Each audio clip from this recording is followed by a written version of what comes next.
Muito boa tarde a todos. Sejam bem-vindos à Casa Branca de Gramido para mais uma sessão do ciclo de conversas dedicado aos ofícios dos nossos avós. Em nome do Sr. Presidente da Câmara Municipal de Gondomar e do Sr. Vice-Presidente e Vereador da Cultura, Luís Araújo, gostaria de cumprimentar cada um de vós e agradecer desde já a vossa presença. Como vos disse, hoje é a segunda sessão de um ciclo de 6 conversas dedicadas aos ofícios dos nossos avós. A primeira foi no mês passado com o tema do território.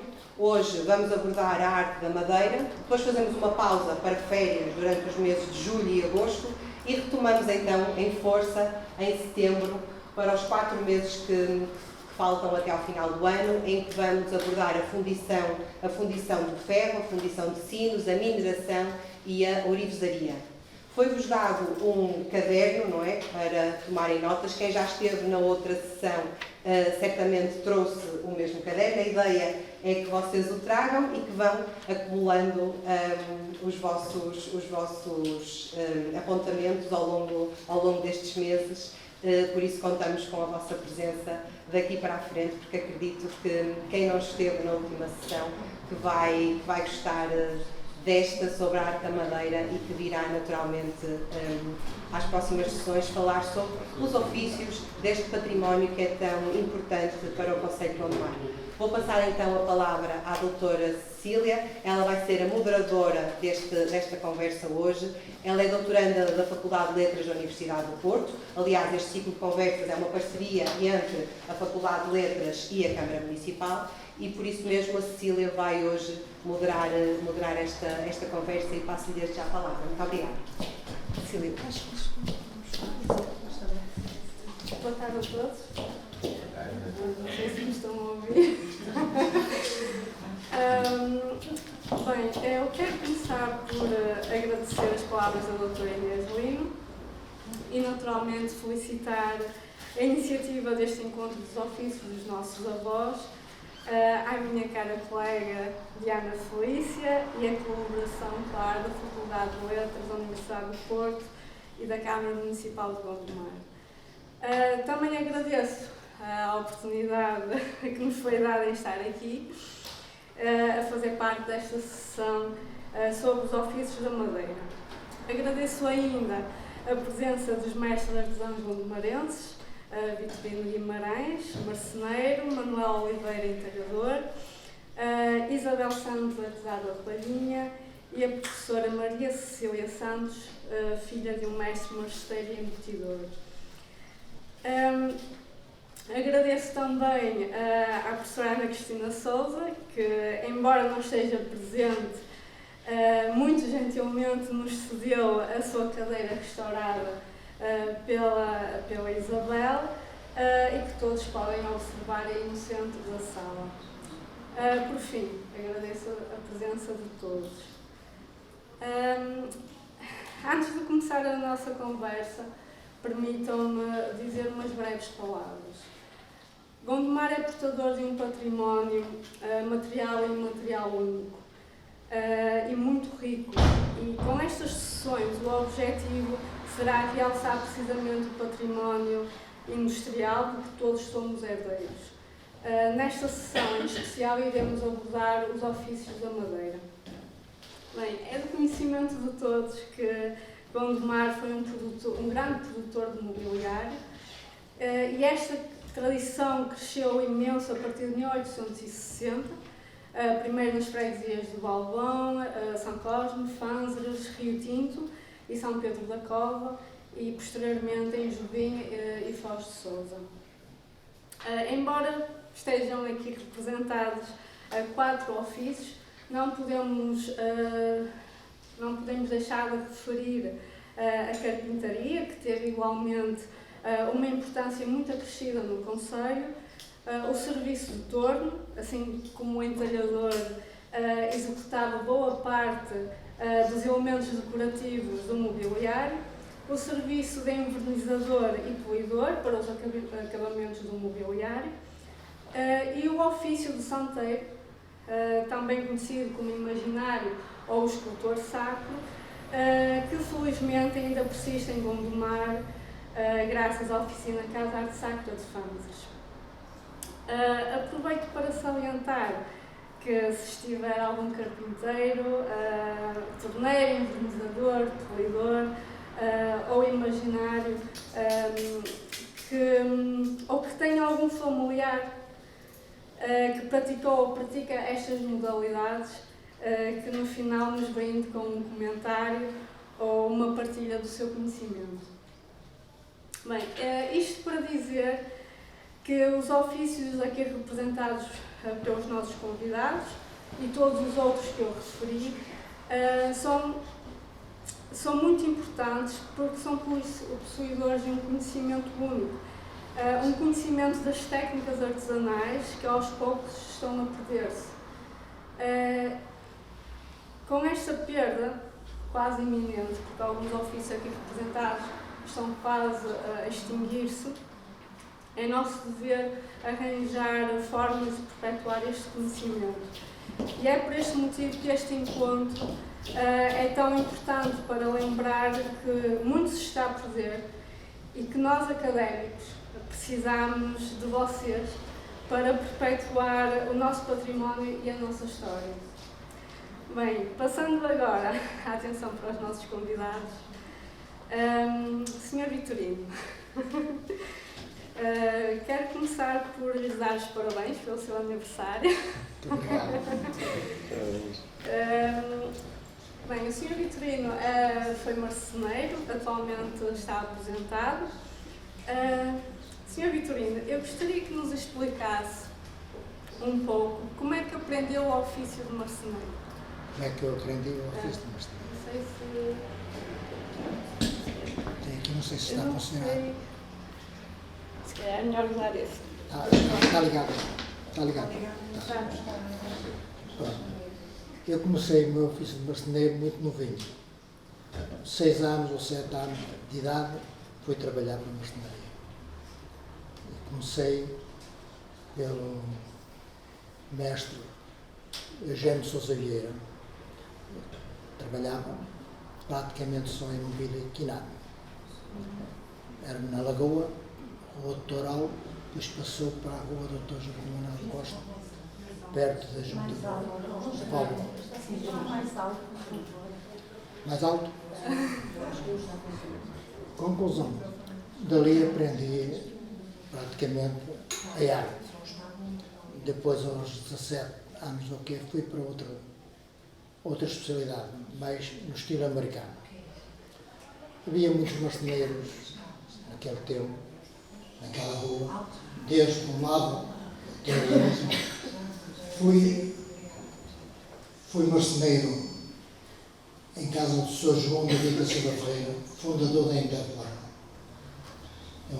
onde trabalhei lá cerca de 3 anos e 3 anos de troca, foram 6 anos.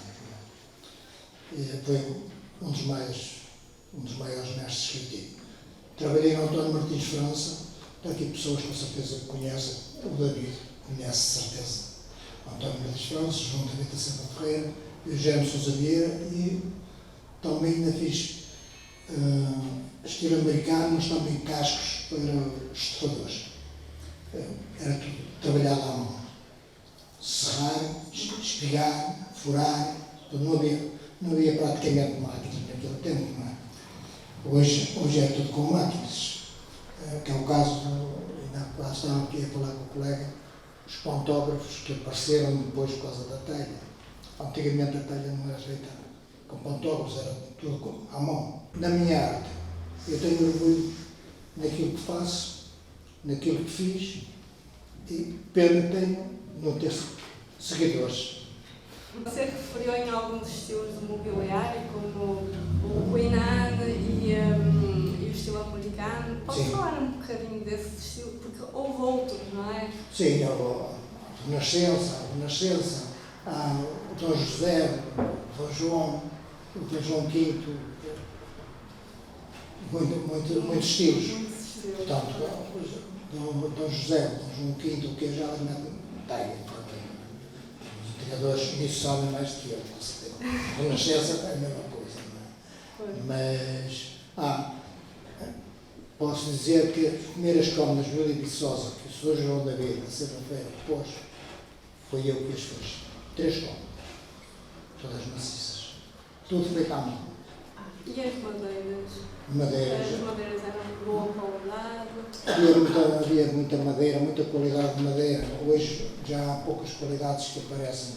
São qualidades já que estão praticamente proibidas de estarem abaixo, inclusive o macacaúba, o BT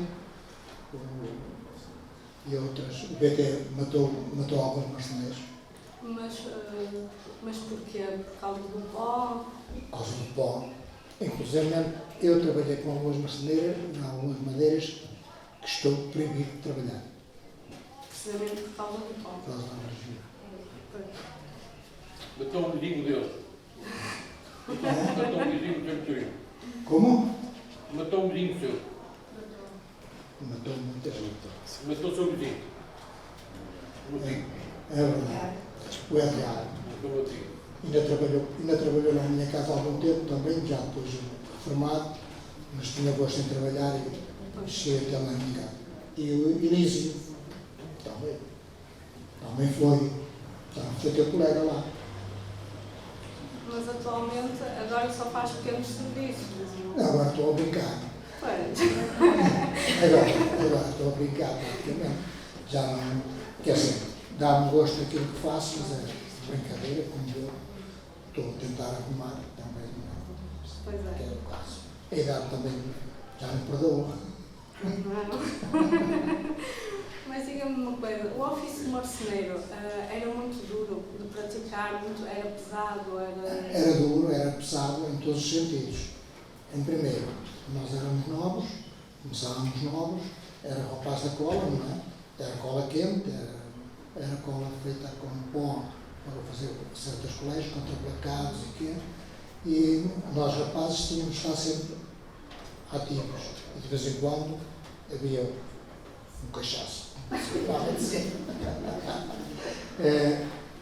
Íamos às serrações, uma das histórias que eu tenho, íamos às serrações para levar madeiras, porque a maior parte dos marceneiros não tinham máquinas, íamos à serração do Ramos, o Antônio Sousa Ramos, Gonçalves, Certeza, que depois mais tarde era outro, Rabassa, e nós tínhamos de levar a madeira à cabeça.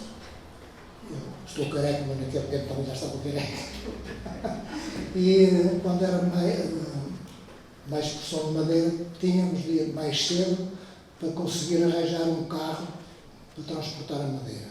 E os mais fracos chegavam lá, já estava com o carro na mão, mas os outros tiravam o carro e nós íamos embora a chorar, tínhamos de apertar a madeira à cabeça.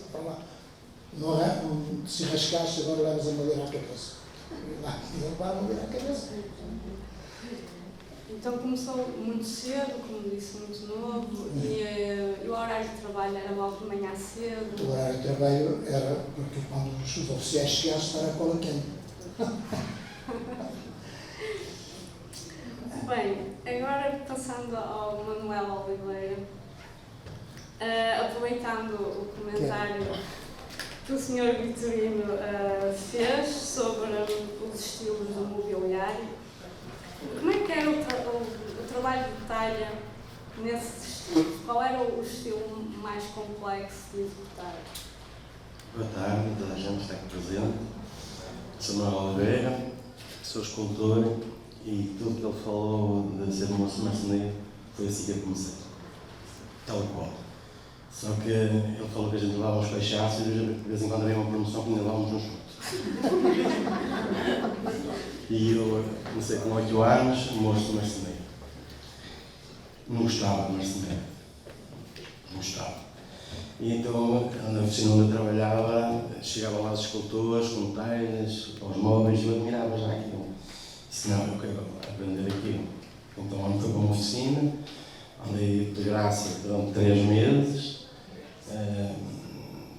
porque naquele tempo não se pagava, era uma considerada uma arte nova, difícil de aprender, essas coisas todas. Conclusão, eu fui aprendendo, mas nunca aprendi tudo que me ensinaram. Aprendi muito por minha conta, porque eu trabalhei fora até os 17 anos. E com 17 anos comecei a trabalhar por minha conta. Estou comecinhos, tive um ano sem faturar, não podia, era menor. Depois aos 18 já comecei a faturar até hoje. Conclusão. A treino foi uma coisa sempre que eu gostava de coisas difíceis, quebra-cabeças, essas coisas todas, sempre desde pequenino. Então, já naquele tempo, havia uma exigência muito grande para os entalhadores. Como ele dizia, tudo feito à mão.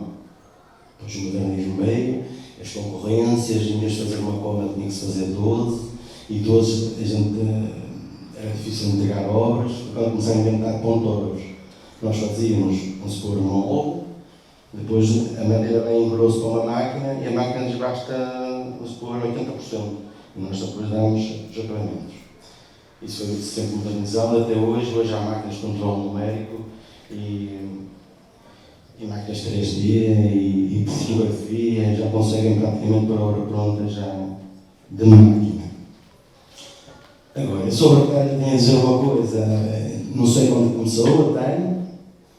Dizem que as pessoas, quando aprenderam a falar, já eram telhadores, comunicavam entre eles por estátuas, por imagens feitas por eles, também, essas coisas todas.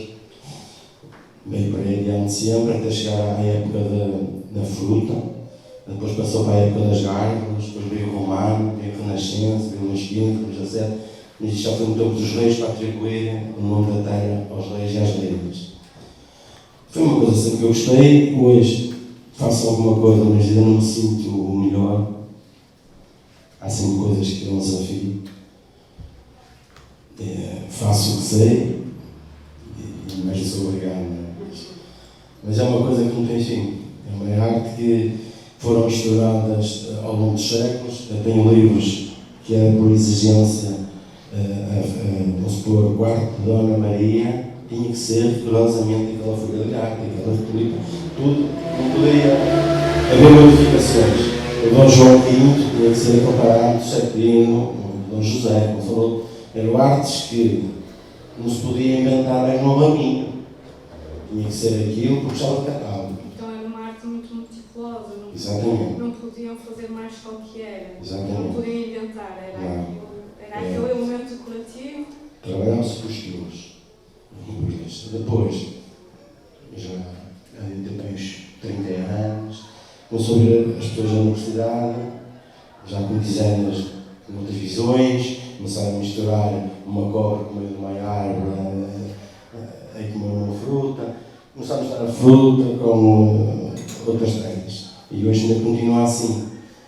Vamos supor, mete-se uma imagem como esta, que é considerada um menino de arte sacra, mas é para o móvel. E leva este ramo por cima e leva mais 14 peças, todas misturadas. É para os árabes, para os russos, para aquela gente que gosta de coisas assim super normais. Mas há muita coisa, vamos supor, que todos os quadros estão ali expostos, que todas as técnicas que estão ali são feitas por um escultor, igrejas, tudo é feito para um escultor. O início, quando se vê para um desenho, tem-se que fazer uma outra mão, ainda hoje. Depois há um toque de Beyoncé e uma leitura de náquilo, para fazer em série. Se fosse uma peça que seja muito encomendada, só uma peça, é só feita à mão e acabou. Porque há peças registradas que eles querem só aquela peça, para ser uma peça única, para pôr o número, não pode copiar. Essa peça tem que ser toda feita à mão. Agora, para trabalhar em série, para uma empresa, pega esse dinheiro e manda para a máquina. Pronto, no seu caso, que é artesão,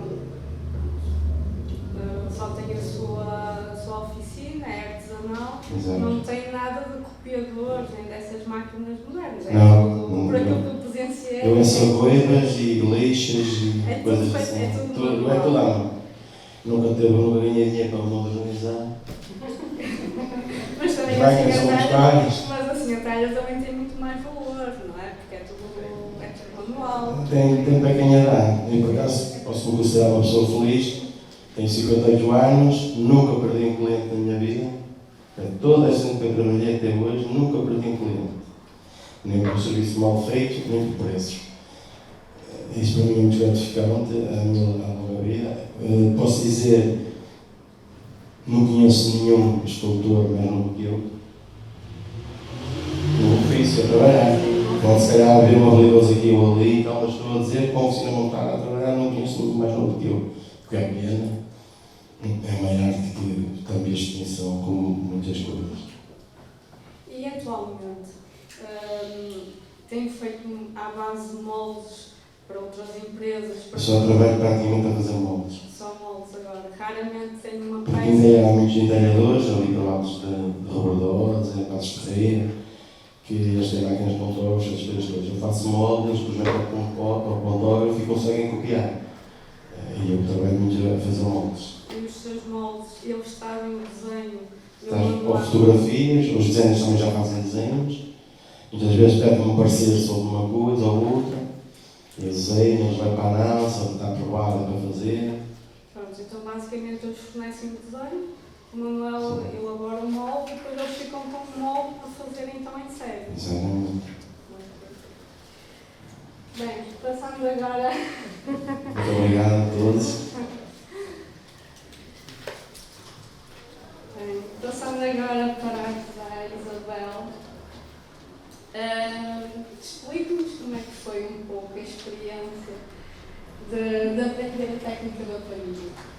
Foi boa, para mim foi boa, gostava muito de palhinha, aprendi, tinha 17 anos, quando aprendi a jogar da palhinha, e gostava muito, foi uma experiência boa, também é um trabalho que é todo manual, tanto como furar, como meter velha, como tecer, como meter os lados da fita, é tudo manual aqui. Eu gostava muito da palha, porque também agora há pouca coisa. E quando começou, foi no local que residia, a Isabel reside em Ferreirinha? Não foi em Ferreirinha que eu aprendi, eu aprendi em Joelho, no marceneiro. A mulher que fazia, estava em Palhinha, eu fui para a casa deles aprender Palhinha. Esteve lá 8 dias, eu fui 8 dias muito na casa a trabalhar, ele dava o trabalho para casa. Não era só de cadeiras, era as camas e teias de aranha, mesas de centro em teias de aranha, cadeiras de palhinha, sofás, havia muita coisa, até portas, guarda-fatos, era de palhinha.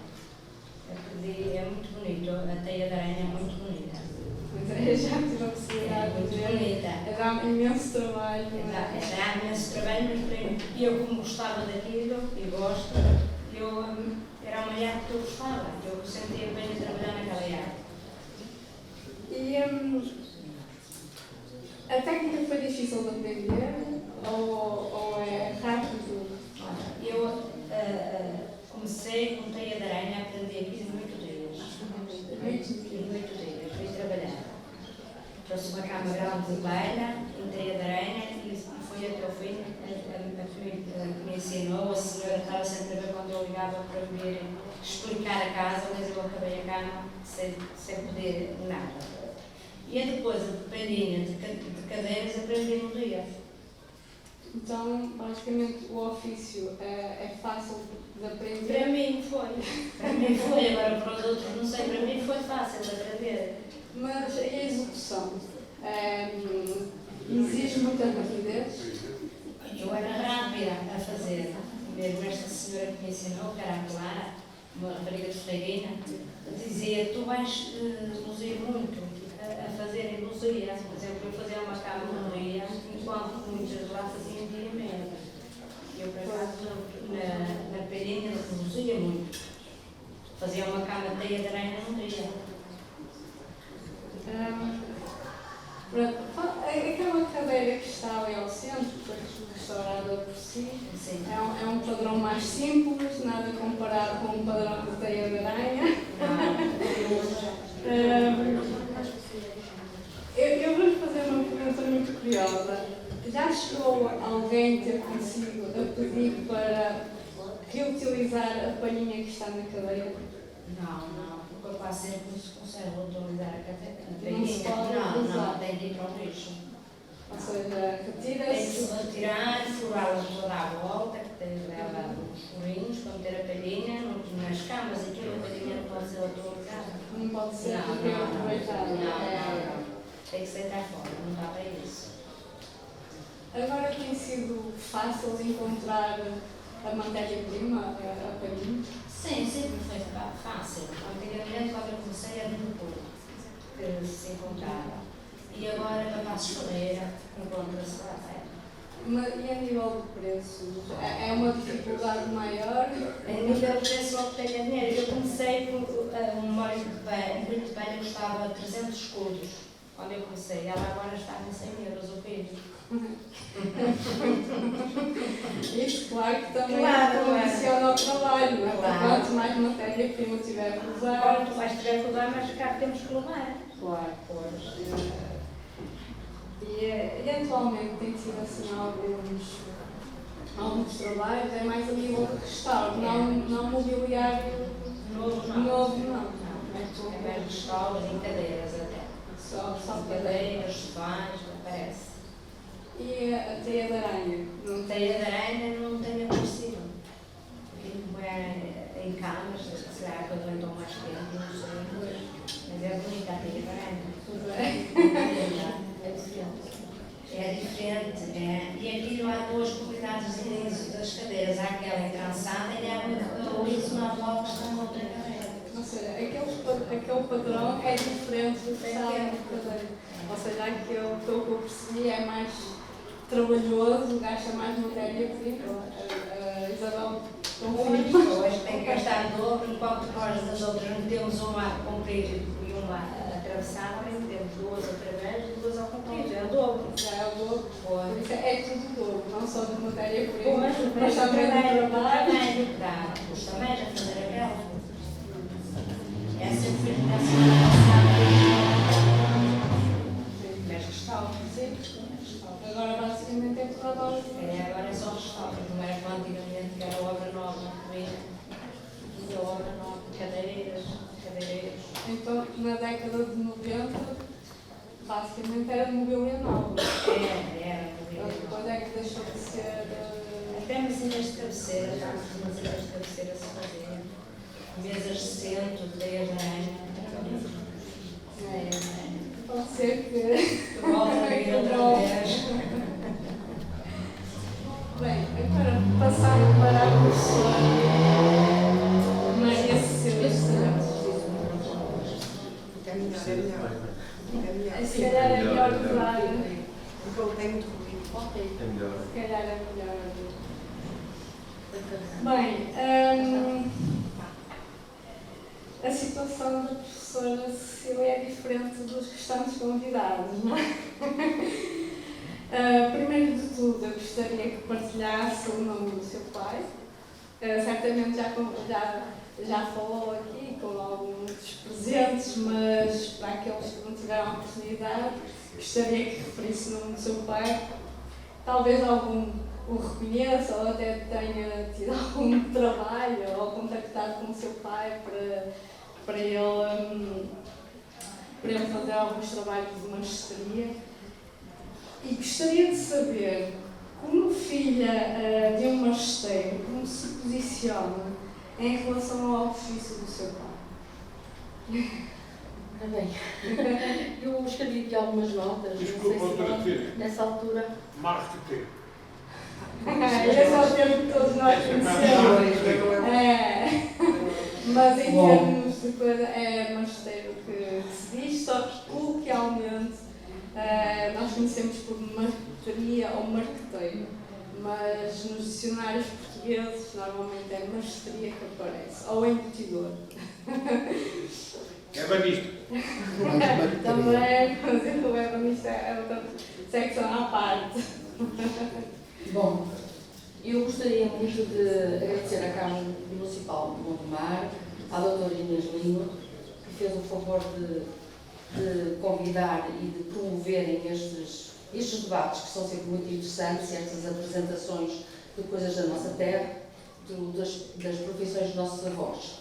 E também à doutoranda Cecília Cardoso e ao mesmo tempo à FLUP, realmente onde eu também fiz a minha formação inicial, e estava longe de imaginar que nesta altura haveria alguém que estudaria móveis na Faculdade de Letras ou mesmo a Universidade. Por isso, olha, parabéns à Faculdade de Letras e parabéns à doutoranda Cecília Cardoso e desejo que realmente tenha grande sucesso na sua tese. E também aos presentes. Ora bem, eu gostaria imenso de que o meu pai estivesse aqui. Gostaria imenso que o meu pai estivesse aqui, porque também teve uma longa vida, mas eu vou tentar apresentar o meu pai. Alguns realmente eu já tive que falar com o senhor que eu conhecia muito bem, e também o meu pai foi sempre conhecido aqui em Valbom, e portanto o meu pai era Joaquim Martins dos Santos, era conhecido pelo Sr. Martins. Infelizmente, há 3 anos e meio partiu já com uma longa idade, 32 anos, e uma coisa excepcional é que ele estava perfeito no uso das suas faculdades mentais. O que lhe permitia ainda brincar, como diz aquele senhor, a fazer coisinhas, porque nunca estava parado. E eu sempre conheci o meu pai, estava a dizer como é que eu me posiciono. Eu acho que já estou a tentar responder a isso. Eu sempre conheci o meu pai a trabalhar, um homem cheio de entusiasmo pelo seu trabalho, muito entusiasmado, muito motivador, muito... Eu acho que ele era um apaixonado pelo desenho. O desenho era a vida dele. Ele fez formação em desenho e, portanto, não me admira nada que ele estivesse apaixonado pela marqueteria. Eu vou continuar a dizer marqueteria, porque o meu pai dizia marqueteria e no francês marqueterie. Bom, e sempre ouvi dizer marqueteria. Peço desculpa, mas vou continuar a dizer. Se o meu pai estivesse aqui, diria isso. Ora bem, e portanto, ele foi apaixonado pelo desenho. Possivelmente ele começou a ter contacto com a arte da marqueterie, que nós sabemos que, de facto, como há bocadinho estávamos a falar, a Itália é rainha nessa arte, a França, através da Itália também. Neste momento podemos visitar palácios onde aparecem trabalhos excepcionais com motivos de marqueteria e, portanto, o meu pai, com essa grande capacidade de trabalho que tinha, muito empreendedor, apaixonado pelo seu trabalho, pelo seu desenho, era uma atividade natural para ele desenhar. Tão natural era que ele desenhava em qualquer sítio, estivesse onde estivesse. Eu até trouxe aqui documentos autênticos que fui encontrando no meio das coisas e que vou pedir a uma das meninas que passe, só para verem os motivos que o meu pai fazia em folhas de papel que estivessem à mão, datados e assinados por ele. Era Martins, punha Martins e todo lá. Portanto, aí estão os desenhos. O meu pai estava sempre com os desenhos da marqueteria na cabeça e em qualquer sítio ele mostrava os seus desenhos e às vezes até no restaurante, depois de almoçar, desenhava no papel e oferecia aos empregados, a quem dissesse, uma flor, oferecia a flor. Bom, portanto, eu posiciono-me desta maneira em relação ao meu pai. Eu acho que a arte que ele desenvolveu ao longo da vida, que ele era muito jovem, ele teria 30 anos, quando começou a trabalhar com o meu avô. Portanto, o meu avô marceneiro, o meu pai também marceneiro, mas ele conviveu com alguém, isso é que eu não sei, mas conviveu através do desenho, da formação em desenho, com alguém que lhe mostrou a marqueteria. Também não é por acaso que havia na nossa rua, onde ainda eu moro, não é? Havia mais acima um senhor, muito conhecido também em Valbons, que era o senhor Manuel João, que também trabalhava. Mas o senhor Manuel João era da idade do meu avô. Portanto, não tinha nenhum filho com 30 anos, tinha um genro, que também continuou a trabalhar. E atualmente sei que ele tem um neto, por afinidade, que penso que também ainda fará estes trabalhos. Portanto, o meu pai e o meu avô dedicavam-se à realização, ao fabrico de cómodas, e era por aí que o meu pai era mais conhecido. Eram as cómodas de Dona Maria, não sei se os senhores sabem. Eu vou passar a mostrar 2 fotografias das cómodas, assim como também uma fotografia do meu pai, porque o meu pai era muito procurado por todos os marceneiros do concelho. Eu lembro de ser pequenita e de com o meu pai entregar a obra aos marceneiros, porque o meu pai não fazia as mobílias, o meu pai só fazia as folhas com os embutidos, com estes trabalhos deste género. Eu só trouxe aqui uns quadros, umas brincadeiras que o meu pai continuou a fazer há 10 anos atrás, 20 anos atrás, ele fazia brincadeiras. Isto para ele era uma brincadeira. Portanto, as mesas da Dona Maria começaram a ser desenvolvidas já em casa e o meu pai a aplicar nessas mesmas peças motivos de marqueteria. Bem, portanto, quais eram as... Nós sabemos quais são, não é? As madeiras eram madeiras nobres. Por exemplo, este pequeno quadro que está aqui, eu imagino que isto tenha sido um resto de algum desenho para onde o meu pai deve ter feito alguma coisa. E isto aqui, eu sei, eu gostei pouco de madeiras, devia perceber mais, mas é raiz de nogueira e com o embutido é isto que está aqui a circundar, e que ele próprio também acabou por inventar, porque dava muito trabalho estar a serrar na máquina o embutido. Ora, ele inventa uma máquina que bastava dar à manivela e os embutidos tinham todos por muito fora. Portanto, e muita gente também comprar embutidos só, ao meu pai, para depois também aplicarem noutras mobílias. E, portanto, como eu dizia, era o ébano, era a raiz de nogueira, era o móbulo, sabe de certeza mais do que eu, o pau santo, o pau cetim, o pau rosa, e a raiz de nogueira, que eu acho que também é nobre, muito nobre. Portanto, e a partir daí apareceram as mobílias, o bucho. O meu pai gostava imenso de trabalhar no bucho, porque era extremamente duro, pois, mas era extremamente duro, mas havia quem pedisse que trabalhasse em bucho, e isso dava muito trabalho. Portanto, as mobílias do quarto começam a aparecer, anos 50, anos 60, o boom da arte da marqueterie, na minha opinião, eu nunca contabilizei muito bem, mas pela idade que eu tinha e pela idade do meu pai, eu acho que anos 60, 70 foi o boom das mobílias de marqueterie. Portanto, nós tínhamos mobílias de quarto, de sala, licoreiros, de tudo. E, portanto, o que é que fazia o meu pai? Apenas trabalhava as folhas, metia os embutidos, não é? Todos estes vazados que ele fazia na máquina do tico-tico.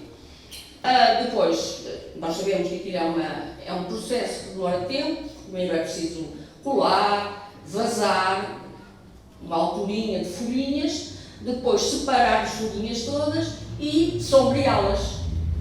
Desculpe, mas havia Como? haviam folhas que eram espinhadas. Exato. Eram folheadas na oficina. Exatamente. E eram Coladas com papel. Exatamente. E depois tinham um provazador. Exatamente. Para meter a maquetaria. Ainda há lá disso em casa. Ainda há lá disso em casa. Ora bem, e também, uma coisa que ele fez muito para uma fábrica em Valmão. Nós sabemos que a fábrica do Argeste é muito conhecida, que também se fez lá muita obra de marqueterie, não é? Mas também havia uma... O David trabalhou no Argeste. Exato, nós já estivemos a falar. Mas também havia uma que era dos móveis Barreira. Móveis Barreira também. Exatamente.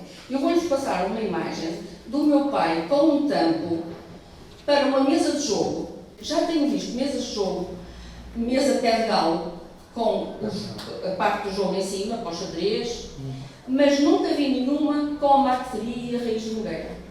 É essa a imagem que está a passar do meu pai com essas mesas. Portanto, eu acho que a importância deste trabalho, que era feita numa pequena oficina, por baixo da casa, que ainda existe neste momento, e é onde eu moro. Uma maior parte das oficinas da época. Exatamente. Havia duas partes na oficina, lembro, numa trabalhava o meu avô e noutra estava o meu pai. Portanto, como eu dizia, o meu pai acabou por ser ele próprio também a fazer a sua própria máquina, a máquina de tico-tico, que eu não sei, não tenho conhecimento não ando a ver máquinas de tico-tico, mas ele inclusivamente aplicou um fol, de modo a que quando estivesse a vazar, o fol atirasse a poeira para fora, porque realmente tem muita razão, porque há muita gente que, e o meu pai também sofria um bocadinho desse problema do pó da madeira. Ora, eu acho que, como eu já estava a dizer, para além da marqueteria, eram também os filetes, e eu levava a vida a trabalhar com muito entusiasmo.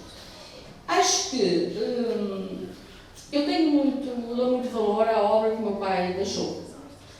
De facto, isto são pequenas peças, como eu dizia, eram restinhos que ele tinha. Por exemplo, essa aí, se não se importa, doutora Silvia, se não se importa, essa aí nem sequer está para pôr na parede. Isto era um restinho, isto só podia ser talvez para um licoreiro, ou uma sala de jantar, porque tem uma natureza morta, não é? Pronto. Por isso, eu considero esta arte de facto que está em vias de extinção, considero esta arte muito nobre. Muito nobre.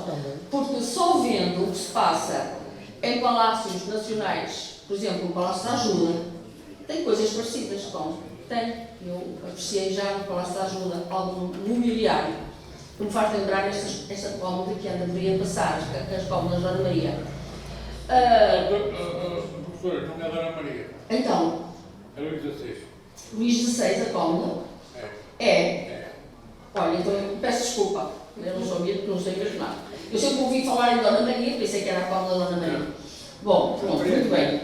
Luís XVI. Aliás, estamos a seguir os reinados franceses, não é? Luís XV, Luís XVI, por aí fora. E o Dom João V, que era o nosso rei altamente gastador, mas ainda bem. Portanto, como é que eu vou responder à pergunta que a nossa doutoranda me faz? Eu acho que uma pessoa que trabalha desde os 30 anos até aos 91, penso que até aos 91 ainda se deu ao luxo de fazer 2 violinos. Eu achei ser que o meu pai que se ia magoar na máquina, porque às vezes ele cortava dedos, e eu já não queria que ele trabalhasse, ele ainda trabalhava. Portanto, ele foi sempre uma pessoa muito empenhada em trabalhar, em aplicar a sua arte aqui e acolá. Começou a fazer quadros, depois oferece, depois dá, depois isto e aquilo. E pronto, o que é que nós temos que fazer a isto? Eu acho que nós temos que reconhecer não só o valor, porque isto não se vê muito por aqui. E as pessoas que têm estas peças sabem que elas são valiosas. Porque se as formos pôr à venda, ninguém aprecia. O meu pai chegou a fazer cómodas, ainda a última, sei, que foi para um senhor ali da Avenida da Carvalho. Alguém que sabia, que gostou, viu em qualquer lado, e imitaram o meu pai, e o meu pai ainda fez essa. Lembro que foi a última cómoda que ele fez. E depois algumas pessoas da família também têm cómodas, portanto, também gostavam do trabalho, porque é a mármore por cima. Portanto, são tudo materiais nobres. Normalmente acompanhava a cómoda um espelho feito por entalhadores, à mão. Espelhos, por exemplo, podiam ser, se fossem de ébano, podiam ser de ébano, mas há também dourados. Essa cómoda normalmente era acompanhada por um espelho dourado. E havia um entalhador, aqui em Valbom, que era o Sr. Pereira, já falecido há uns anos, que ele era extremamente perfeito. E era sempre aí que o meu pai levava. Havia na Cova da Mar. Eu estou-me a referir a um muito perto, morava muito perto, chamava-se, aquilo parece que era a Rua da Paz, que é que vai dar aos bombeiros. Era aí que esse senhor morava. Tinha também uma oficina onde ele fazia. Na Cova da Mar, talvez. Havia na Cova da Mar, que era o corpo da loja. Sim, talvez. Os poucos irmãos. Talvez. Pronto, por isso eu acho que nós temos que. É logo após a entrada da Rua da Paz. É. Que vai das Comboas para o meio. Exato. Era ali à esquerda. Era ali, exatamente. Era o Sr. Pereira. E depois lá no fim o caminhão das mesas. As Camboas. Ok. Em Valbom havia alguns criadores e muitos ambuladores. Bom, portanto, como estas coisas são raras, eu acho que nós temos é que divulgar a arte e respeitá-la. E respeitar. Porque, efetivamente, poucos haverá neste momento que ainda fazem, que ainda a praticam. E era bom que, eu às vezes digo isto, porque o Conselho de Gondomar foi sempre rico na marcenaria, todas Jovinha, Tânis, Gansos. O meu pai trabalhava para todos esses marceneiros, e também para Valbom, mas nunca houve, da parte dos marceneiros, digamos, alguém que impulsionasse uma escola de marcenaria e de embelezamento de móveis, tal como se fez para a orizaria. Posso interromper um bocadinho? Sim, eu já não é. Posso ser. Pode. Esteja à vontade. A fábrica da Interforma foi fundada pelo Sr. João David da Silva Freire. foi, como eu digo, era o Sr. João da Silva Ferreira, a Doutor Cabrita, Cruz de Carvalho e, salvo erro, qualquer coisa de Pereira. E aquela fábrica não foi para onde o Sr. João David queria. O Sr. João David queria que a fábrica fosse fazer os móveis que ele fazia, que eram camas de velos, Também. tudo isso, não é? Quer dizer, computadores, só que não foi. Eu assisti a várias reuniões disso, na ocasião, porque eu andava na tropa, mas estive a começar a montar a fábrica do João David. E à conclusão, o Sr. João David, depois, queria que, quando o Valentim Loureiro comprou a quinta, ele queria que fizesse lá uma escola de marcenaria. Era uma cooperativa. Ele queria que fosse lá uma escola de marcenaria, porque infelizmente cá não há. Eu estive na Alemanha 13 anos e estive a trabalhar numa carpintaria portas e janelas também. Conclusão, também me deu um bocadinho de ser, um bocadinho mais, aprendi certas maneiras de trabalhar que aqui era difícil de aprender naquele tempo, porque era tudo já mecanizado. Mas à conclusão, o Sr. João David queria que aquilo fosse, de facto, para aquele sistema de trabalhar a madeira da forma que ele trabalhava. Por isso é que ele esteve lá há pouco tempo. Porque começou a Interforma, começou a fazer móveis de Interforma, que é o caso que eu hoje lamento. A IKEA veio para Passos Ferreira. Exatamente. O nosso ex-ministro Sócrates lançou a primeira pedra da IKEA. A fábrica não existe. Há a IKEA, mas os produtos que vêm da IKEA são made em China. Quer dizer, até isso podiam ser feitos em Passos Ferreira, não são. Mas não há uma fábrica em Passos Ferreira. Não, mas se for à IKEA, comprar uma mesa ou cadeira, está made em China. Quer dizer, eu conheço Ceroa, Passos Ferreira. Estão muitos armazéns que abriram e fecharam logo, a fundos perdidos, não é? Quando veio dinheiro a fundo perdido. Conheço alguns, eu andei por lá também, conheço alguns. Isso é lamentável, porque na verdade, se houvesse escola de marcenaria, como inclusive na Alemanha foram obrigados a tirar um curso qualquer, eu na oficina onde trabalhei era uma oficina familiar. Cheguei lá, éramos 10 operários, mas quando saí éramos 8. Mas chegámos a ter 7 aprendizes lá dentro. Exatamente. Só que eles também já a vontade de aprender era obrigatório, mas eles diziam, eu não quero isto é muito pesado para mim, quando acabar isto eu quero andar com um carro na mão, distribuir cerveja ou a cartar idosos dos lares de idosos para aqui ou para fora. Portanto, eu acho que a nossa arte devia ser, de facto, valorizada. Olha, para terminar, restam-nos as memórias. Que eu espero que os meus filhos e as minhas netas saibam preservar, não é? Saibam preservar, que apreciem a arte, porque no fundo isto é arte mesmo. Porque não é qualquer pessoa que se dedica desta maneira à arte, como, por exemplo, eu estava a falar de camas, eu tenho o meu quarto, também já nem digo qual é o quarto, porque eu posso errar, mas a cama é toda em palhinha.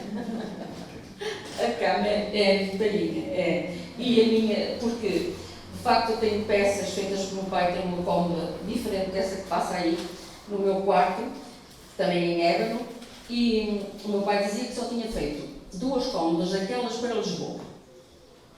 E um dia ele resolveu fazer uma cômoda parecida com esta que passou aí, e para mim, solteiro, quando estava solteiro.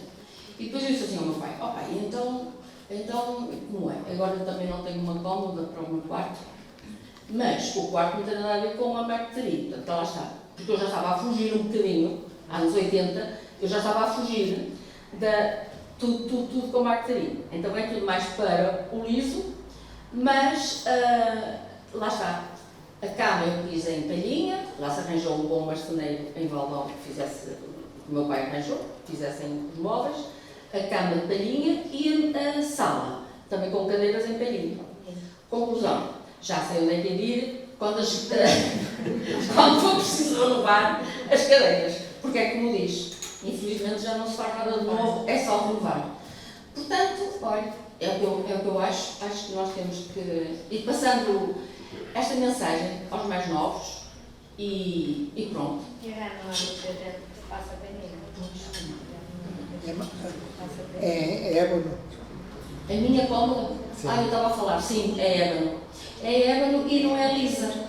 Ela tem as gavetas assim. Sim, mas madeira é dela. É. E o tampo? A senhora sabe o valor dela. Não sei, não. Sinceramente, nunca ninguém avaliou. Semana passada eu fui a Passos Ferreira procurar e comprei 2 serrafitos assim, com 5 centímetros e mais 2 sanduítas aqui. Dei 70 euros. Está bem? Se Eu presenciei. presenciou. Macacaúba está meio barato, mas também é caro. O turismo é que vem aqui ao Vamos do Câmara. Hã? Vem ao Vamos do Câmara. Pois, não sei, mas é ao quilo, não é? Não é um metro curto, é ao quilo. E é pesado. Não são tábuas, são. Hã? Não são tábuas, são torrositos. São touros. Não, tenho pau preto, pau são. Bem, eu não quis interromper a professora Cecília, porque basicamente ela respondeu a tudo o que eu ia perguntar. Mas pode fazer mais perguntas. Não há problema. Mas gostei muito bem porque explicou tudo o que eu queria que abordasse sobre o seu pai, sobre as questões do mobiliário, mesmo sobre as escolhas. E claro, contributo do Sr. Vitorino para nos dizer que de facto houve uma intenção de fazer uma escola de marcenaria e de outros ofícios, como a talha e marquetaria e até implementar a pagamento da guilherme. Mas não foi o que aconteceu, não é? Nós agora soubemos o motivo do porquê. E unir preços, para ser tudo igual.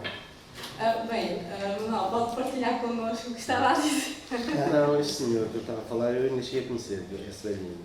Esse velhinho em Interforma queria fazer um estilo de uma cooperativa, onde ia juntar que tudo fosse artes ligadas à madeira. Exato. Porquê? Para não banalizar os preços, porque uma oficina fazia uma cômoda por 20 e o outro para ganhar serviço fazia por 18.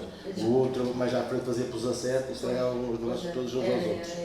E esse João David, que é um velhinho, também um grande desenhador, um grande artista mesmo, ele tinha a intenção de fazer uma cooperativa para fazer igualdade de preços e pôr Gondomar à frente de Passos Ferreira, que era a capital do mundo. Então, o Valentim Loureiro fez promessas, mas não cumpriu. Então, além da escola, pois, esse é um dos problemas, além da escola. Então, É que também uma escola de marcenaria não é uma escola de dormitaria. Pois. É que não há, o marceneiro não aprende a conhecer as madeiras. Da minha idade, ainda conheço. O meu ofício, da minha idade, tive 58 anos.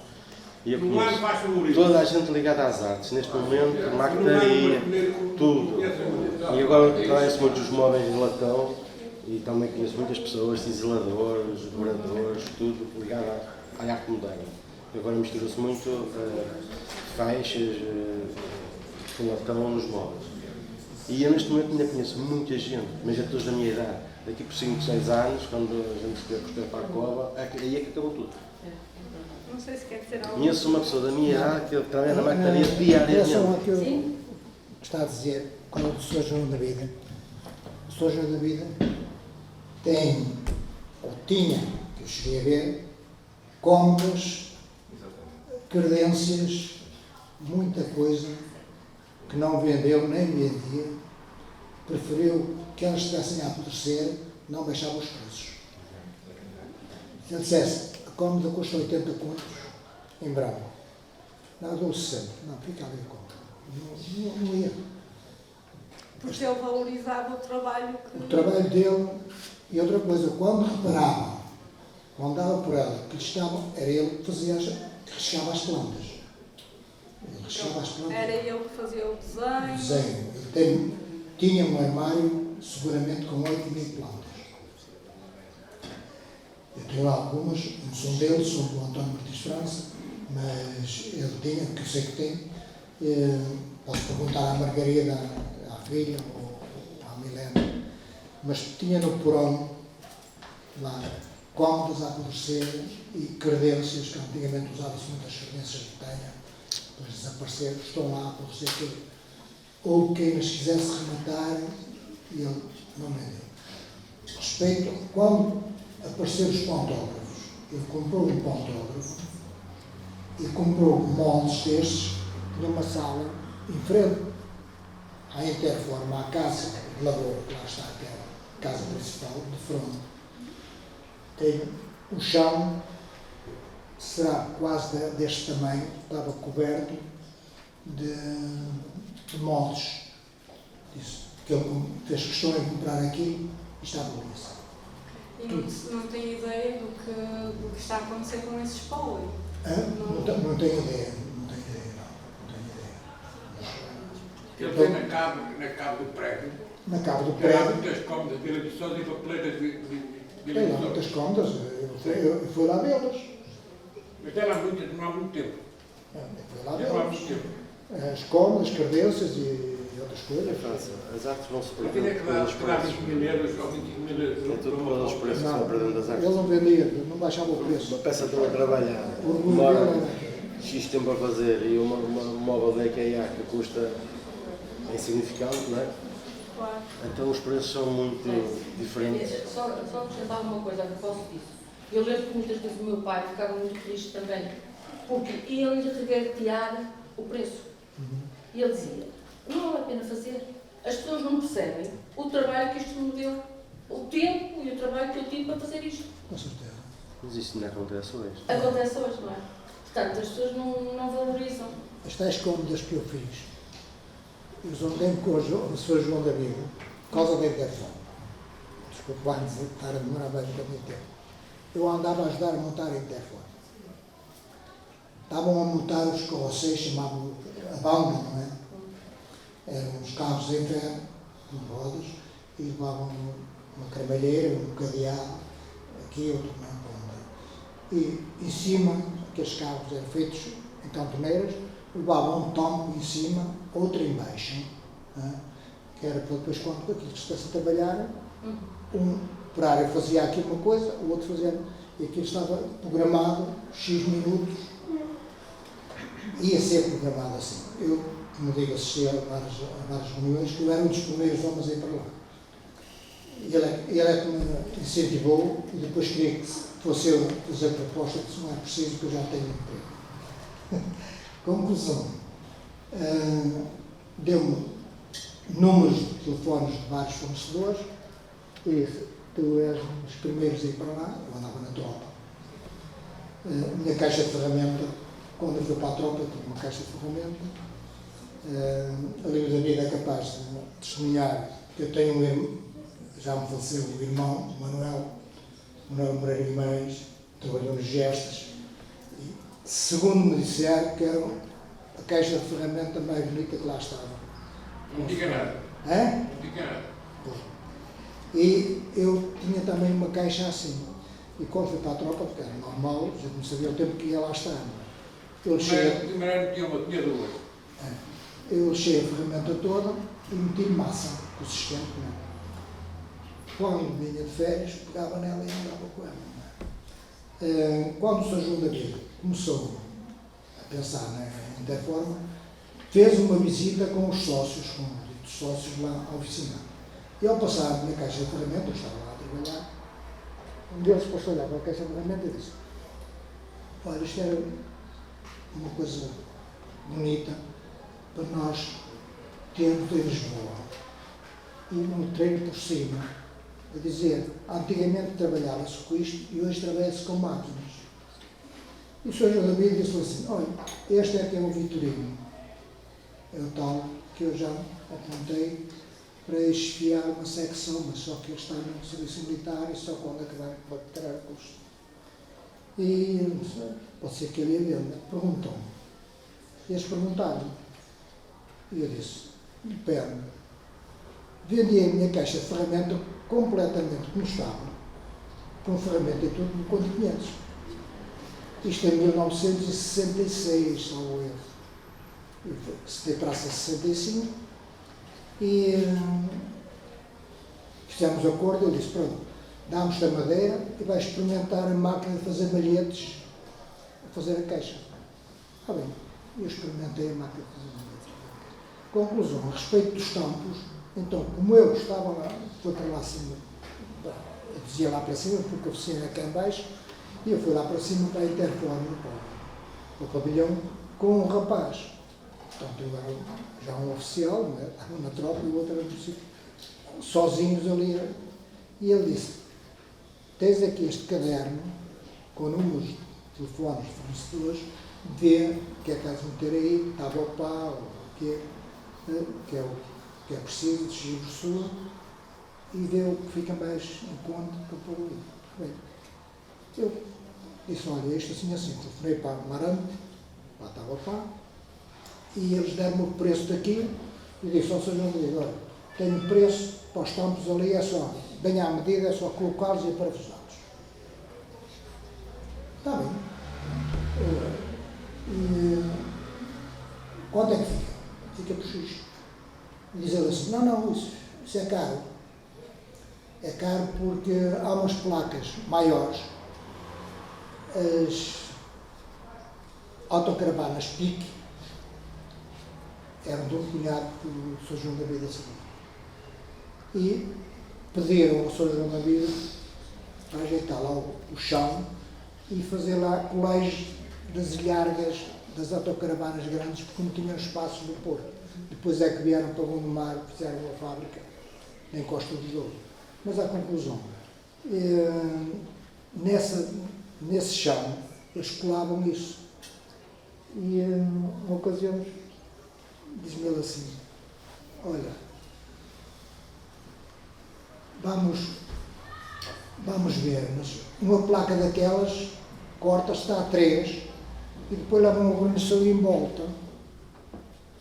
Fica melhor e é mais barato. Só que não fez contas. A madeira que ia em volta não era feia, porque antigamente não havia feia, era o plátano, e contraplacado, fazer tala, fazer guarnições, fazer meia esquadria. A serrote não havia máquinas de fazer guarnições, fazer meia esquadrias. Eu tenho lá uma prensa que a Cecília fotografou, que fiz eu, copiada por um António Martins França, e mesmo assim eu ajeitava os cortes, mas demorava muito tempo. E um dia qualquer eu disse, olha, é assim, eu estou aqui atrapalhado porque é muito calor, e eu inventei um sistema de colar ao alto e depois virar, engatar nos ferros, colar os topos. Eu disse, mas assim não dá, colava 6 tampos cada vez. Mas era muito calor, quando desse cola no último tampo, ele já estava seco. Eu disse, ó Sr. João da Vida, preciso de um homem que caia assim, me ajude, peixe assim. E ele, a resposta que me deu foi, isto já está a ficar muito caro, não pode ser, porque no dia tal tem de abrir a fábrica, tem de começar a trabalhar com 40 ou 60 km. Então, João da Vida, nem é tarde nem é cedo. Está caro, o senhor não pode descansar ninguém para levar problema nenhum. Eu vou para casa, tenho serviço em casa. E disse para o rapaz, arruma uma ferramenta e eu vou para baixo. Se o João da Vida tiver serviço lá em baixo para mim, bem, se não tiver, eu vou para casa. Estava eu na tropa. Estava a fazer assim. Então foi assim que o Sr. João da Vida, ao perceber que estava a dar mais trabalho do que aquilo que eu queria, acabou por sair da Interform. Não foi eu. Sim, mas ele também acabou por sair porque mas também estava assim. a Interform trabalhou seguramente alguns 6 ou 7 anos com ele, só depois é que ele zangou-se e tirou a parte dele, claro. e comprou os tais o apartamento e as lojas do outro lado, porque ao primeiro ele era para arrumar com uma oficina, mas depois já não era. Depois, como aquilo não foi, nas reuniões que fizeram, não foi para onde ele queria, ele procurou manter os oficiais que tinha, e os melhores procurou manter, só que depois um irmão meu foi lá para lá, o Tupieiro também, e depois eu, queres ir para lá, faz a proposta. Eu não preciso de proposta, não preciso de proposta, porque já tenho proposta. Ao dia saio da tropa, no outro dia estou a trabalhar em tal parte. Naquele tempo, felizmente, ainda tínhamos assim. Nós já conversámos e já me explicou que naquele tempo saía de um e entrava para o outro. Não havia problema. Quer dizer, tem essa história também que, bem, no entanto, é como digo, foi um grande mestre que eu tive, e depois, quando vim da Alemanha, passado 13 anos, que eu estive na Alemanha apenas 13 anos, qualquer um deles, eu visitava-os todos quando vinha de férias, mas quando vinha de vez, qualquer um deles me dissera, quer vir trabalhar ou nas máquinas, ou no banco, ou até andar fora, tens aqui trabalho. Sr. João David, eu vou pousar isto. Sr. João David, quando começou com o pontógrafo, tinha 27 entalhadores fora a trabalhar para ele. E andava com uma carrinha velha, uma carrinha antiga, lá fora, de vez em quando andava algum empregado. Até em Braga tinha entalhadores. Porque, como eu digo, eles faziam em grosso e depois ia para os entalhadores. Por isso é que peço imensa desculpa por estar a interromper mas agora eu tinha uma última questão para todos os convidados. Nós ouvimos aqui falar muito sobre a fábrica de móveis Gestas e não sei se sabem, mas o Benemérito Mário Gesta, proprietário da antiga fábrica de móveis Gesta, decidiu doar parte do seu espólio ao Arquivo Municipal de Gondomar.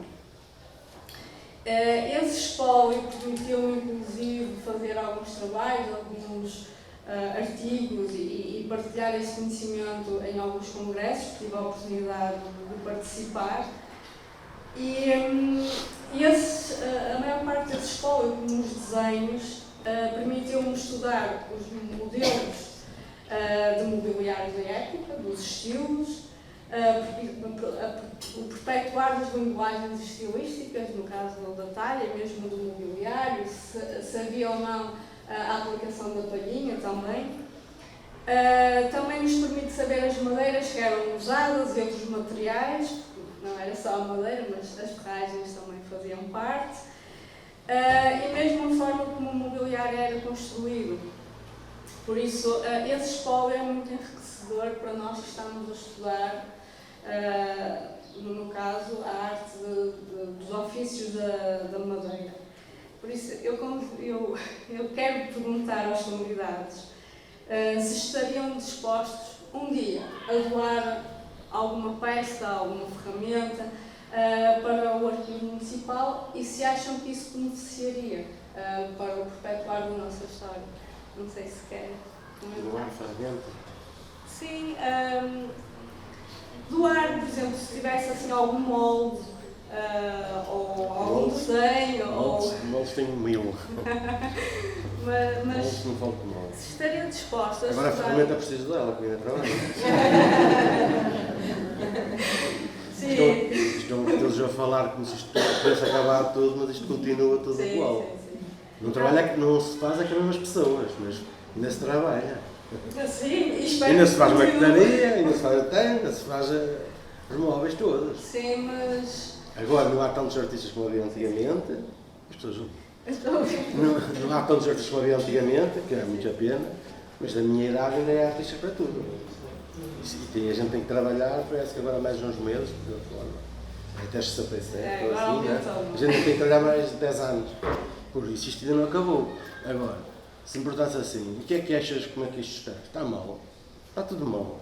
Não se apoia os artistas, não se dá incentivos à aprendizagem, é tudo um faz de conta, as pessoas saem da universidade a pensar que sabem uma coisa, não sabem nada.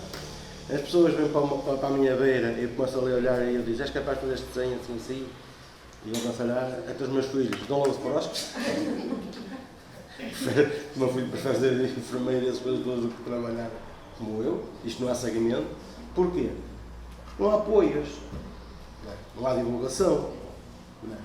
Mas a melhor forma era pegar em gestores que estão a restaurar igrejas, que o que toma conta da igreja ganham-se por 150 mil e dá 10 mil para fazer o restauro à pessoa. Logo aí é um erro político. Mas toda a gente vê isso. Toda a gente vê isso. Só que ninguém quer dar uma palmatória. Isto tudo acaba porque se criou um monopólio tão grande de quem manda da política que tem que ganhar 20 ou 30 vezes mais que o trabalhador. E depois é assim, só aparece a hora quando ela está pronta. Porquê? Porque tem um subempreiteiro que vai dar outro subempreiteiro para o artista ganhar o dia-a-dia. Isto bem mal. É da política, não é de nós. Nós todos queremos ganhar dinheiro. Se dissesse agora ao jovem ali que saiu da escola que tivesse mencionado, olha, vais para entalhador e vai ganhar 3 mil euros por mês. Se ele não ganhava logo entusiasmo. Se ele queria ser outra coisa. Não queria. Então isto está mal, é da parte de cima. Porque para o futebol, vamos supor, os clubes não pagam milhões ao Estado e tudo, mas isto acaba por... A derrapagem da Expa foi o dobro do preço que era 200 milhões para 400, não há problema nenhum. Há dinheiro em Portugal a rodas. Há dinheiro, ui. Agora, não há a vontade política para ajudar aos artistas. Eu já disse isto em muitos lados, e assim, não adianta nada, as pessoas virem na universidade e dizer, ai tal, tinha um curso muito longo, eu preciso de arquiteto. Para quê? Para quê? Então, é quase como uma moça solteira. Agora, se dissesse assim, olha, vamos criar uma escola de marquetaria. E vamos aplicar a Dona Maria, Luís XVII, a Palhinha Luís XVII, as camas ovais, tudo, não deve ser e vai ser. Não, este aqui não vai ganhar o ordenado mínimo, porquê? Porque é de artes. Este aqui vai ganhar um salário base de 2 mil euros. Vai ter uma aprendizagem de um ano e meio até chegar a profissional capaz de servir as pessoas, né? E a partir daí vai ganhar isso. Não, depois vai ali para os Unidos do Porto jogar a bola e tudo, para o Francisco Conceição, com estas cortinas não sei quantos milhões, as coisas não faltam dinheiro. Agora, aqui isto está tudo muito mal, está. E isto está tudo mal, mas é quem manda de cima, não é nós. Ele foi um grande artista, está rico? Não sei, eu não sei vida. Eu não estou. Eu trabalho desde 17 anos e não estou rico. Felizmente tenho uma família cá toda. E posso dizer que já fez trabalhos... Tenho a família e eu, felizmente, ainda cá estou. Eu posso dizer que já fez trabalhos para toda a parte do mundo. Eu também fiz trabalhos para muita gente.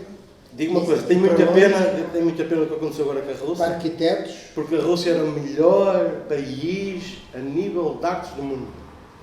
Então, só queria coisas em telhas e depois com telhas douradas, com ouro fino, não era ouro falso.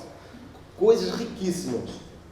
Foi muita pena esta guerra que eu trabalho para o Colombo, eu trabalho para grandes empresas que eles fazem, eles por um cofre diz, espetáculo. Algum português tem dinheiro para aquele cofre? Não, porque eles vendem por 70 mil euros. Eles vendem um cofre de 70 mil euros. Não é? Então, há qualidade. Aqui em Portugal há quem faça as coisas com qualidade. Agora é preciso botar olho nessas pessoas que têm qualidade, apoiá-las, dar incentivos a outros para vir atrás e aprender, porque vai acabar tudo. Eu não ensino ninguém, não tenho capacidade para ensinar ninguém. Se eu meter uma pessoa, olha, antes de começar a cavacar isto, eu lembro aquilo, dá logo um arrepio na espinha que ele fica com uma vaca. É verdade. Foge logo, já não quer. Mas se dizer assim, olha, posso estragar esta peça, aquela, até chegar à perfeição. Eu já não se importava. Posso estragar, não há problemas. Eu já contava, e estraguei esta, estraguei aquela e tal. Começava a acertar ali, acertar lá. Foi assim que eu aprendi. Sim, mas... eu com os 17 anos comecei a tirar por minha conta e tinha já 30 e tal clientes. Oficinas, eu trabalhava de noite e dia. Pois, mas a matéria-prima à época era mais barata e facilitava na época havia muitos marceneiros. Era casa assim, casa assado. Eu sou pequeno, era um grande artista, saía da rua dele e na rua acima um quadro já tinha colocação. Porque era um artista. Era casa assim. Veio a moda da IKEA e a moda de flor e essas coisas todas. Pronto. Se me perguntar assim, é bom a gente estar na CEA? Eu acho que era melhor a gente estar antes da CEA. Foi para longe entrar para o ver, foi. Depois Altino Pais, muitos assim, com as malas cheias de milhões, passaram um mês para o outro, sem declarar dinheiro. É, sou um bocado político nesse sentido. Não gosto que as pessoas, muitas das vezes, deem valor falso às pessoas. Quando as pessoas começam a dar valor e a gente vê que é tudo falso, a gente fica um bocado revoltado. Então a gente tem às vezes que se impor e dizer as verdades. Porque eu digo isto aqui, digo em qualquer lado. Se houvesse apoio de cima, de pessoas que tenham dinheiro e criassem uma escola, criassem uma fundação, que criassem as coisas, isto desenvolvia tudo. Não é nada olhar para o copinho e semear lá as batatas, que com muita tradução que se serve, se ninguém semear lá as batatas aos nasce. Então isto é igual. Ai, não, é no ativo, é a trabalhar. Agora, é muito lindo dizer, o João da Vida não era disto, era, isso é gratificante, foi uma pessoa que passou a palavra, passou o Vitorino, e para mim, assim. E eu para quem passo. Pois, então, basicamente, Eu para quem passo. tinha que haver um incentivo por parte. Eu para quem passo. Ó, as mãos dói, bater nas goias, ali de manhã à noite, tem. A gente fica com as duas pisadas, fica as duas cotovelos. Não é? Agora, se criasse incentivos dignos para um estudante sair de uma universidade e começar a fazer desenhos, quando ele fizesse o primeiro desenho e o cavacasse e saísse dali alguma coisa que ele gostasse, ficava logo apaixonado. Era logo apaixonado pela arte e punha um artista. Mas acham que o facto de doar escola para os mais novos verem demonstrava interesse? Mas Os isso é mais novos fixe. terem contacto ou irem às oficinas para ver a trabalhar, se dava algum incentivo de eu gostava de aprender isto. Atualmente as crianças não têm muita participação nas eu até oficinas. acredito que gostasse, como loucas. Eu não tenho nada a fazer, se tiver umas goias vou acabar aqui um pobre que eu sei. Mas como profissão, para seguir, para ganhar a vida, não. Não, porque ninguém dá um ordenado. Eu não consigo dar um ordenado. Eu não consigo dar um ordenado de lei a uma pessoa para aprender, não, nem pensar. Bem, eu dou por encerrado o nosso diálogo, agradeço a todos, mas convido aos presentes, se quiserem partilhar ou comentar o que foi dito, ou fazer alguma pergunta aos presentes, por favor, sintam-se à vontade. Eu faço uma pergunta aqui ao Sr. Vitorino. Doutora, Sr. Vitorino, se você tivesse agora um apoio do governo, para você dedicar 2 horas do que sabe a ir a uma escolinha e dizer, olha, essa esquadria nesta madeira não pode ser por aí, porque aí arrebenta e vai estragar a madeira, tem que ser alinhado, tem que ser certinho. Você perdia 2 horas para ir ensinar se fosse pago? Perdia. Então, há pessoas que querem ensinar e querem que isto continue. Quem não quer que continue é quem ganha os milhões. Então, é preciso a gente pensar isto de uma maneira diferente, porque as artes não acabam. Acabam as pessoas. As pessoas acabam. Porque eu falo por mim, tenho muita pena não ter conhecimento de uma pessoa mais nova do que eu, fazer uma cara, fazer nada. Tenho muita pena. Eu não consigo passar a ninguém. Na minha oficina tínhamos 10 a aprender. Nenhum deles deu. Porquê? Porque eu cheguei todos ao fim do mês sem nada embora. Não sabes fazer nada, não ganhas nada. Estás aqui a perder tempo.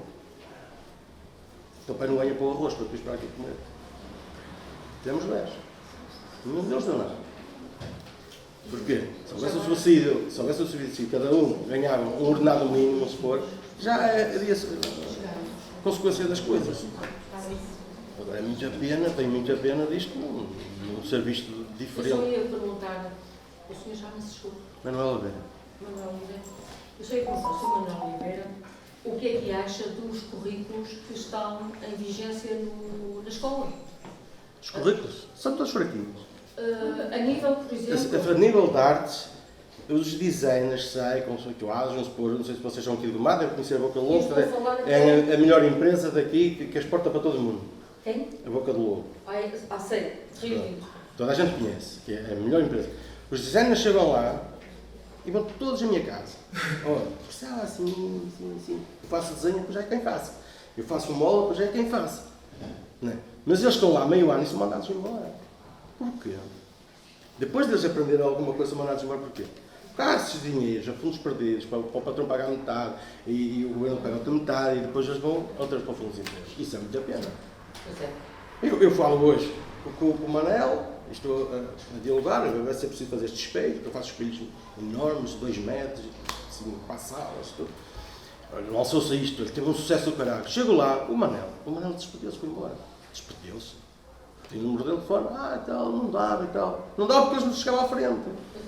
Mas, olha, foi lançado o quadro e o quadro foi. Não. Isto é, quem manda é que está mal, tem que pensar diferente as coisas. Eu também me referia era ao facto de antigamente haver nas escolas, por exemplo, havia uma modalidade que era carpinteiro marceneiro. Sim, ainda há muitas oficinas nas assim. escolas secundárias. Antigamente as industriais. Eu tenho uma família que eu tenho oficina assim, mas tenho que. Eu acho que não há nada parecido com isto. Porque havia também, não sei, continua a haver ainda há os cursos profissionais, por exemplo, podia-se pegar por aí, cursos profissionais voltados para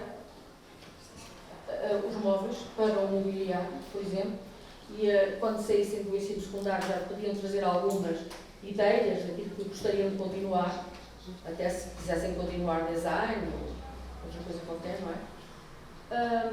Eu acho que teria que haver aí uma coordenação a nível escolar também, em que também se começasse a fomentar nos alunos a vontade de, exato. A vontade de Ainda há muita fazer. gente a estudar E design. depois haver, por exemplo, o ensino profissional também passa por alguns tempos em que, julgo eu, que ainda não mudou, mas era assim antigamente, o ensino profissional e tecnológico, agora é mais profissional, em que as pessoas depois passam também pelas empresas, por oficinas, para fazer também um estágio já, vamos supor que é um estágio, entre aspas, mas em contacto com a realidade. Isso é muito importante, porque isso faz parte da sua formação. Portanto, não sei, realmente... Você sabe onde é Ferreirinha? Sei. Sabe onde é Ferreirinha? Sei. Se ele também sabe, se ele é É lá, longe. a Bela Campanha. É muito longe. Eu vou dizer uma coisa. É no Alto Eu Conselho. tenho um livro de clientes, que tinha 16 oficinas só naquele lugarzinho. 16 oficinas. Algumas com 5 e 6 empregados, outras com 2 ou 3, outras com 1 ou 2. Mas havia 16 oficinas a trabalhar de sol a sol. Sabe que neste momento quantas há? Isso em que ano? Consegue? Nos anos 80, pronto. Datar. Aí, com certeza. Pois. Nos anos 80. Agora não. Zero. Pois. Porque Isso a é moda, triste. sabe, é triste, sabe porquê? Porque isto é tudo uma questão de modas. Isto é triste. Isto era sabe o que é uma mais moda. triste? Não quebro o raciocínio. Sabe o que é triste? É que eu tenho amigos com 60 anos, 60, que estão a ir trabalhar para o estrangeiro, que tinham oficinas para ter as contas deles agora em dia, eles têm que ir trabalhar para saldar as dívidas. Porque foi um quarto tão grande, ao abrir as portas da IKEA e à Móvel Flor, que arruinou isto tudo. Para não falar em móveis e coisas assim mesmo grandes. Então, isto é de cima, como eu. Eles abrem as portas aos chineses, o baldoado foi toda a vida, as sapatarias e os vestuários foi toda a vida. Eles não sabem bem tudo, onde os chineses entrarem é tudo deles. Chegaram a um ponto, imagino, os chineses fecham a porta, traca. 90% do que você consome é chinês. O que é feito de Portugal? Este ponto de interrogação assim grande. Não se apoia os portugueses, essas coisas todas, isto não vai muito longe. Eu queria apenas dar parabéns pela vossa persistência, pelo vosso trabalho, Rico. Adorei saber da iniciativa do Arquivo Municipal e queria fazer uma pergunta, saber se há alguma atividade prevista para que o grande público possa ver esse espólio, ter contato. Eu não sei, eu não conheço, não sei se há, ou se há algum projeto, seu projeto da doutora, não sei se tem alguma atividade prevista, algum projeto mesmo, um programa, alguma coisa assim. Pronto, dar parabéns a todos e pela persistência, né? Que não é só, quer dizer, vós sois os artistas e representam os artistas, mas todos os artistas, de modo geral. Eu tenho alguma esperança com esse novo governo que quer apostar no nosso novo governo em Portugal, que quer apostar nas escolas técnicas, e uma ministra da Cultura que me parece uma pessoa muito interessante. Quem sabe enviar projetos, né? Projetos que partam de Gondomar, quem sabe. Né? Pronto, era isso. Parabéns e alegria. Muito obrigada pelo comentário.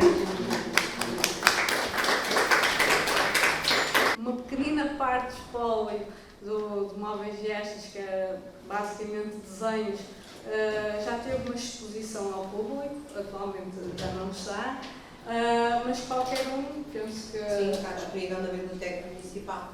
Qualquer um que deseje consultar o espólio e observar, poderá falar com a doutora Inês e consultar o espólio. Não sei se gostaríamos que houvesse uma exposição dedicada também a... Sim, vai acontecer.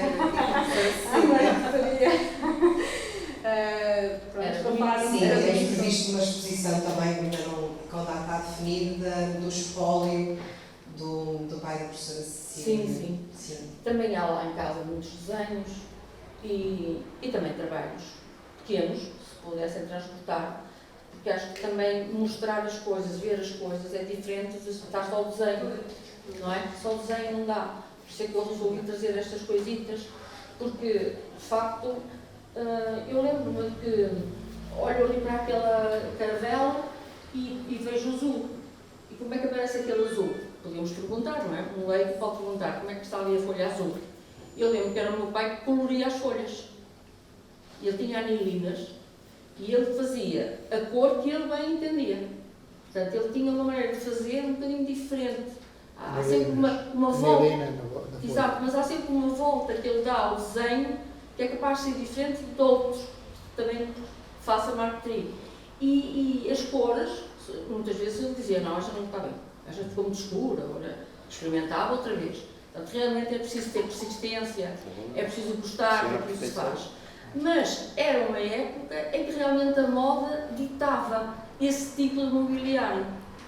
É como diz, os jovens neste momento querem tudo branco. O meu pai muitas vezes dizia, deixa lá, eu aqui faço tudo com malhetes. Essas cômodas, nós conseguimos abrir a gaveta, e ele dizia que eram gavetas próprias para guardar chapéus, que são altas. E eu pus por um lado e vem a gaveta do outro. Não há ali empeno, e elas estão carregadas. Não há folgas. E consigo puxar. E ele dizia, deixa lá, eles vão a Passos Ferreira, eles depois compram tudo com pregos. Não há problema, depois estão fora e compram outras. Mas Passos Ferreira nunca afetou o Gondomar. Olha, pronto, mas o meu pai dizia, O Gondomar estava sempre à frente. Estava sempre à frente. Mas olha, também lhe quero dizer uma coisa, há bocado falou dos têxteis. Por acaso, no outro dia, na televisão, passou um programa, já não ensino a dizer qual era o programa, mas era uma fábrica têxtil do Val do Alto. Aquelas fábricas, não é? Que depois os chineses que acabaram por desaparecer. Mas estavam lá clientes chineses, muitos estrangeiros, que vinham ver para depois poder comprar. E diziam que o que nós tínhamos era diferente de tudo e, portanto, a qualidade vende-se. A qualidade continua a vender-se.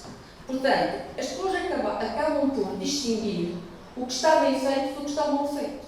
E realmente era também com algum entusiasmo que essas pessoas estavam à frente da fábrica e a inventar coisas novas, peças novas, de lençóis, de toalhas, atoalhados, etc. Realmente com pormenores muito interessantes que agradam aos estrangeiros. Portanto, nós temos que continuar a lutar para a nossa qualidade.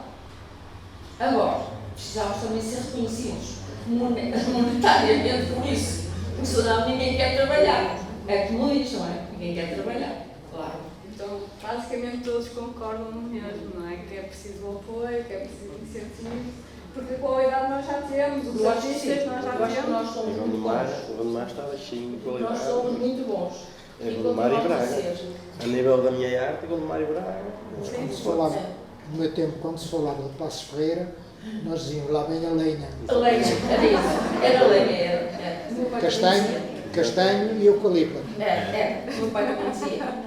E lá vem a lenha. Mas eles gostam de lenha, dizia, pronto, eles gostam de lenha. Mas hoje não, hoje em Passos Como é que Ferreira. sabe fazer? Há casa. Já, hoje eu já estou cá há 30 anos, há 40 anos, e andei por lá muito tempo e conheço lá algumas fábricas que trabalham mesmo, ao caso, pantógrafos, não é? Mas fazem coisas espetaculares. O que é que Passos Ferreira tem sucesso em termos da marcenaria, quando o nicho da marcenaria é da Valbon, toda a gente conhece, Valbon é que era o centro da marcenaria principal em Gondomar. Passo Ferreira consegue ter sucesso e aqui acabou a marcenaria, pois existe uma ou duas oficinas, não deve existir muito mais. O mesmo se passa com a ourivesaria, que está a desaparecer em Gondomar e está a ficar em Guimarães. Portanto, há qualquer coisa que Gondomar tem que não cativa as indústrias. Ou melhor, já nem é cativar, não mantém as indústrias que existiam. Provavelmente, outras também vão desaparecer, um pouquinho mais. Há bocado falou aí na Arte Sacra, há um restaurador, pelo menos um que eu conheço em Gondomar, pouco trabalha para Gondomar. Em Falzer? Em Falzer? Não é o Santeiro, não é aquela empresa. Silva? Não, é um restaurador aqui no centro de Gondomar que se dedica, trabalha essencialmente para fora de Gondomar. Bem, há uma série de artes que nós cá não caminhamos. Contudo, há bocado me dizia aí a professora Cecília relativamente às escolas técnicas. As escolas técnicas, portanto, aos 13 anos lançavam alunos para a marcenaria, para a serralharia, para diversas áreas. Isso acabou. Porém, eu há coisa de 4, 5 anos fui visitar a escola secundária de Gondomar com a diretora e vi umas oficinas excelentes. Ia ser como estão aqui, para técnicos de frio, técnicos de informática, e alunos é que não temos. É a nossa realidade, aliás.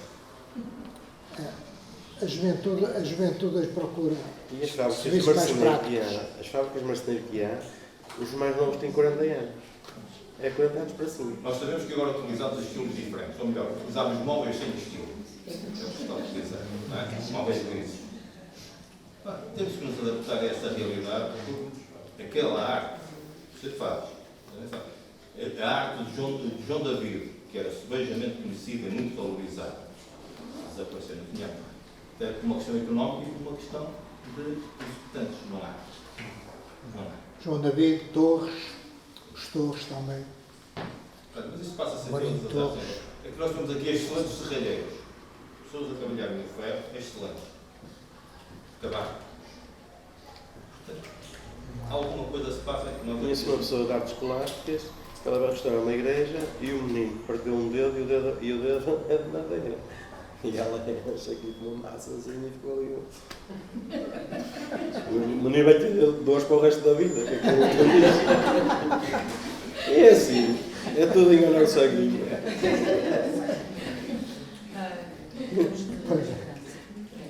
Bem, no que respeita a nós, quer académicos, como a doutora Inês Lino acabou de dizer, que em breve o intuito será fazer uma exposição sobre a marquetaria. Para nós, precisamos, como eu referi no início, precisamos de vocês para estes testemunhos, enquanto académicos, para fazer esses registros. E pronto, basicamente é mesmo isso. Vamos tentar expor o máximo que conseguirmos, vamos reunir o máximo de material e de espólio possível para o Arquivo Municipal de Gondomar e, claro, a vossa participação é essencial. E agora termino a sessão. Para quem quiser, haverá um lanchinho no piso de baixo. Se quiserem confraternizar e tirar mais dúvidas, por favor, estejam à vontade. Muito obrigada por